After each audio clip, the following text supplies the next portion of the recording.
नमस्कार। आज के इस वीडियो में हम यूपी टीजीटी 2021 का पेपर सॉल्व करने वाले हैं, जिसमें हमारा विषय है इतिहास।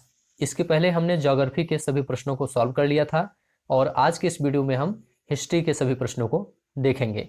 तो चलिए शुरू करते हैं और प्रश्नों को देखते हैं। पहला है आपके सामने, जेम्स मिल की रचना the history of British India का प्रकाशन कब हुआ था? तो दोस्तों इसका सही जवाब है 1817 में। 1817 में इसका प्रकाशन हुआ था, the mystery of British India. चलिए नेक्स्ट अब हम देखते हैं, निम्नलिखित में से कौन सा मस्जिद भारत में प्रथम तुर्की मस्जिद था? तो इसका सही जवाब है दोस्तों कुवत उल इस्लाम मस्जिद। कुवत उल इस्लाम मस्जिद। चलिए नेक्स्ट अब देखते हैं, राज पदाधिकारियों के लिए दो पदों सचिव और मंत्री का उल्लेख किस काल के अभिलेखों में हुआ है? तो इसका सही जवाब है मौर्य काल के अभिलेख में।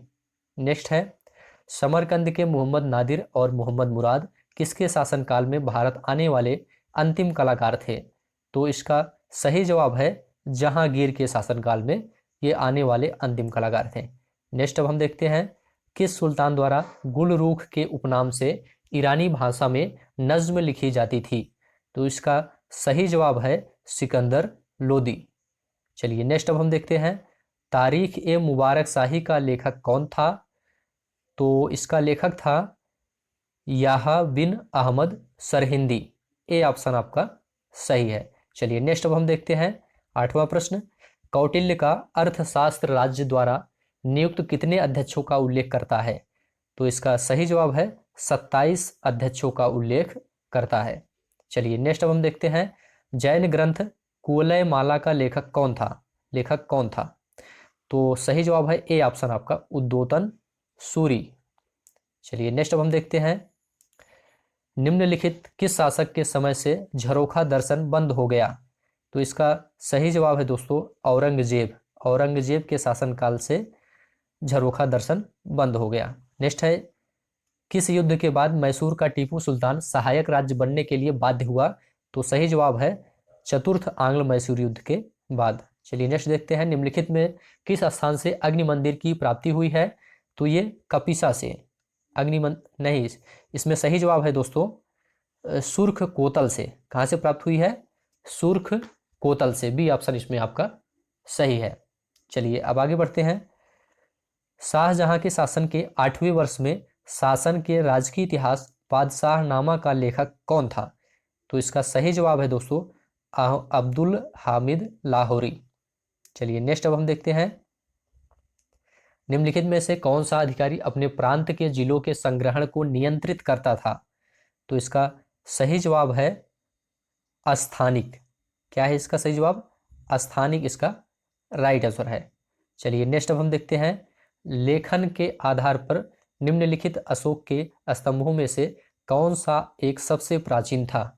तो इसका सही जवाब है दोस्तों सिंह शीर्ष युक्त रामपुरवा स्तंभ। चलिए नेक्स्ट देखते हैं, अरुमोली किस चोल सम्राट का नाम था? तो ये राज राजा का नाम था। किसका नाम था?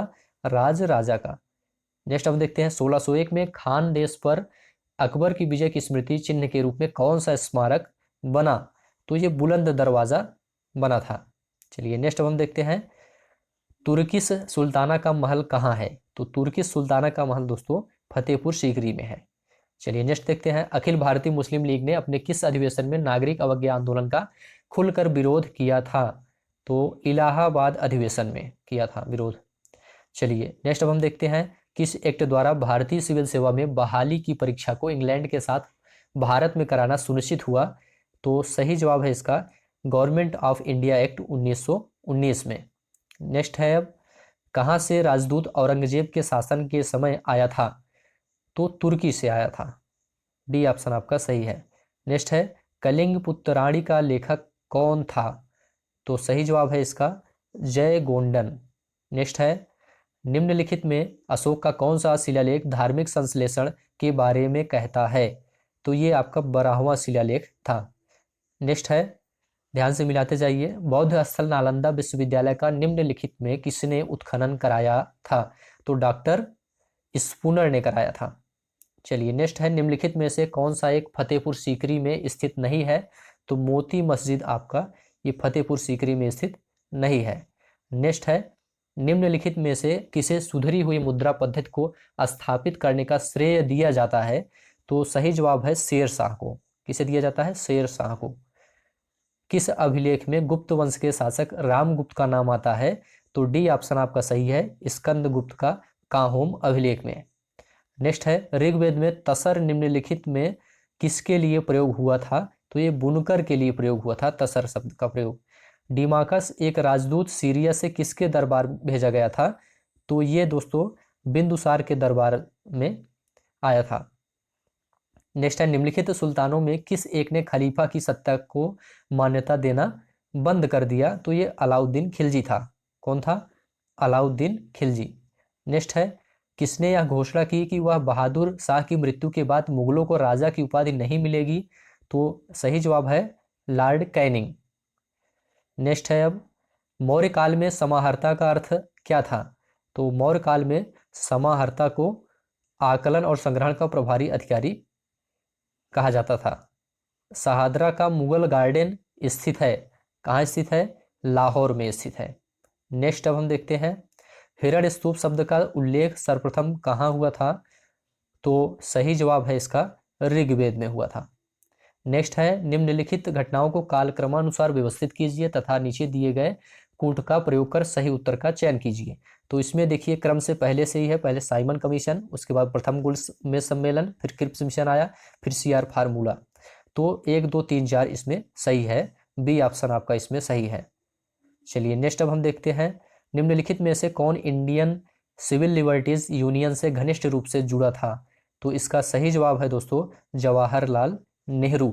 नेक्स्ट अब हम देखते हैं, मेगास्थनीज द्वारा उल्लिखित एस्टिनोमोई अधिकारी का संबंध किससे था? तो इसका संबंध जिले के अधिकारी से था। नेक्स्ट अब हम देखते हैं, निम्नलिखित में से किससे गुप्तों ने पतलून पहनना सीखा था? तो ये कुषाणों से सीखा था। चलिए आगे बढ़ते हैं, नालंदा विश्वविद्यालय की स्थापना निम्नलिखित किस शासक द्वारा कराया गया था? तो कुमारगुप्त प्रथम द्वारा कराया गया था। बी ऑप्शन आपका सही है। बुलंद दरवाजा अकबर के किस विजय के स्मरण में बना था? तो ये गुजरात विजय के स्मरण में बुलंद दरवाजा बना था। दिल्ली सल्तनत में चाहलगनी के सदस्य संबंधित थे? तो ये तुर्क से संबंधित थे। नेक्स्ट है, प्रभाकर वर्धन की पत्नी ने उसके मृत्यु के बाद किस नदी के किनारे अपना आत्मदाह कर लिया था? तो यमुना नदी के किनारे। A option. हेनसांग का भारत यात्रा का क्या उद्देश्य था? तो इसका उद्देश्य था बुद्ध से संबंधित स्थलों पर जाना। नेक्स्ट अब हम देखते हैं, अमरावती का महास्तूप मूल रूप से किस काल में स्थापित हुआ था? किसके काल में? तो अशोक के काल में। ठीक है, ए ऑप्शन। 1883 ईस्वी में सनातन धर्म रक्षणी सभा की स्थापना कहाँ की गई थी? तो कलकत्ता में की गई थी। कैलाश मंदिर किस गुफा में स्थित है दोस्तों? ये आपका एलोरा में स्थित है। किस हड़प्पा स्थल से निकास नालियों के साथ फर्श जड़ित 12 स्नान गृह का एक समूह सेट मिला है? तो ये लोथल से मिला है। सी ऑप्शन आपका सही है। मंगल पांडे किस विद्रोह से संबंधित था? तो ये आपका ए ऑप्शन सही है, बैरकपुर से। नेक्स्ट है, अलाउद्दीन खिलजी द्वारा निर्मित अलाई दरवाजा कहाँ तक जाने का एक प्रवेश द्वार था? तो ये था कुवत उल इस्लाम मस्जिद तक जाने का द्वार था। निम्नलिखित में से किस चोल शासक ने सुमात्रा और मलाया पर विजय प्राप्त की थी? तो यह राजेंद्र प्रथम था। सभी प्रश्न आप लोग ध्यान से देखिए। संस्कृत काव्य सेतुबंध का ग्रंथ का लेखक कौन था? तो प्रवर सेन द्वितीय था। नेक्स्ट है, जौना खान किसका प्रथम नाम था? तो मोहम्मद बिन तुगलक का प्रथम नाम था। दक्कन सभा का संस्थापक कौन था? तो गोपाल कृष्ण गोखले थे। नेक्स्ट है, लॉर्ड डलहौजी ने किस वर्ष यह घोषणा की कि मुगल बादशाह बहादुर शाह के उत्तराधिकारियों को लाल किला खाली करना पड़ेगा? तो 1848 AD सही है। दिल्ली सल्तनत में बरीद ए मुमालिकी अधिकारी किसे कहा जाता था या था? तो ये गुप्तचर विभाग का प्रमुख होता था। सी ऑप्शन सही है। नेक्स्ट है, निम्नलिखित चोल शासकों में से किस एक ने संपूर्ण सिलोन या सिंघल को जीत लिया था या विजित किया था? तो राजेंद्र प्रथम था। नेक्स्ट है, किस चोल शासक ने मदुरई, कोंडा और मधुरांतक उपाधियों को धारण किया था? तो ये आदित्य प्रथम था।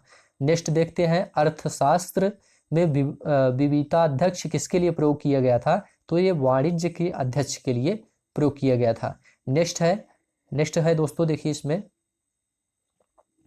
निम्नलिखित वाकाटक शासकों में किसने चंद्रगुप्त द्वितीय की पुत्री प्रभावती गुप्ता से विवाह किया था? तो ये था आपका रुद्रसेन द्वितीय। नेक्स्ट है, निम्नलिखित स्मारकों में से किसमें रजत की छत और संगमरमर, स्वर्ण तथा बहुमूल्य पत्थरों की मिश्रित सजावट का प्रयोग किया गया था? तो दीवान खास, दिल्ली। नेक्स्ट है, पुराण या धरण प्रकार की मुद्रा में किस धातु का प्रयोग होता था? तो इसका सही जवाब है दोस्तों ताम्र का प्रयोग होता था। नेक्स्ट है, एशियाटिक सोसाइटी ऑफ बॉम्बे की स्थापना निम्नलिखित में से किस वर्ष हुई थी? तो ये 1804 में हुई थी। गविष्ठ क्या थी? तो गविष्ठ गायों के लिए होने वाले संघर्ष को कहा जाता है। तो इस तरह से हमने सभी प्रश्नों को देख लिया हिस्ट्री के। आशा है कि ये आपको वीडियो अच्छा लगा होगा। वीडियो देखने के लिए आप सभी का धन्यवाद। चैनल को सब्सक्राइब जरूर करिएगा।